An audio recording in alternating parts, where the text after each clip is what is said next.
खासदार निशिकांत दुबे यांना महाराष्ट्रातल्या काँग्रेसच्या महिला खासदार भिडल्या। मराठी विरोधात बोलणाऱ्या दुबेंना संसदेच्या लॉबीत घेराव घातला गेला। जय महाराष्ट्राच्या घोषणांनी संसद दणाणून निघाली। वर्षा गायकवाड यांच्याकडून दुबेंना जय महाराष्ट्र असं बोलण्याचं आवाहन केलं गेलं। मला सांगायला पाहिजे की ते आम्ही 3 महिला आणि त्याच्यानंतर आमच्याबरोबर जवळपास 10-12 पुरुष होते।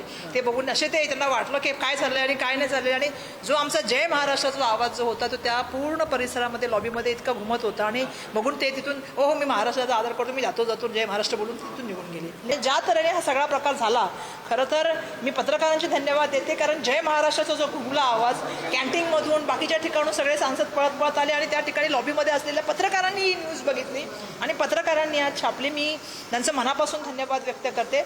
खरं तर महाराष्ट्र हा शिवशाहू फुले आंबेडकरांचा महाराष्ट्र आहे। महाराष्ट्राच्या बाबतीत असं चुकीचं वक्तव्य एक जर जबाबदार लोकप्रतिनिधी करत असेल तर हे अत्यंत दुर्दैवी अशी बाब आहे। आणि आपण पाहिलं की पटक के मारेंगे आदरणीय राजसाहेबाच्या बाबतीत असतील किंवा मराठी भाषेच्या बाबतीत कोणी जर चुकीचं बोलत असेल तर हे आम्ही कदापि खपवून घेणार नाही। हे सगळं झाल्यानंतर कोण हा निशिकांत दुबे, याचं स्वतःचं अस्तित्व काय, स्वतःची लायकी काय की जो महाराष्ट्राच्या बाबतीत वक्तव्य करत आहे, आणि खरं तर हिंमत असेल तर त्यांनी महाराष्ट्रात येऊन महाराष्ट्राच्या जनतेसमोर अशा पद्धतीचे प्रश्न त्यांनी विचारून दाखवावे। मग महाराष्ट्र काय हे आम्ही त्यांना दाखवून देऊ। आमच्या काल संसदेतल्या महिला खासदारांनी निशिकांत दुबेला जाब विचारला। तुम्ही काय केलं?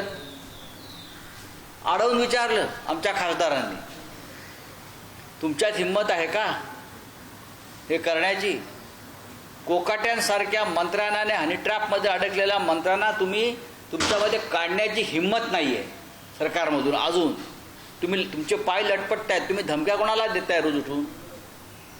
हे प्रकार राज्याच्या मुख्यमंत्र्यांनी थांबवायला पाहिजे आणि राज्य गांभीर्याने चालवायचा प्रयत्न केला पाहिजे। आमच्या ज्या 3 भगिनी महिला खासदार आहेत, वर्षाताई गायकवाड, शोभाताई बच्छाव आणि प्रतिभाताई धानोरकर, यांचं सर्वप्रथम मनापासून अभिनंदन।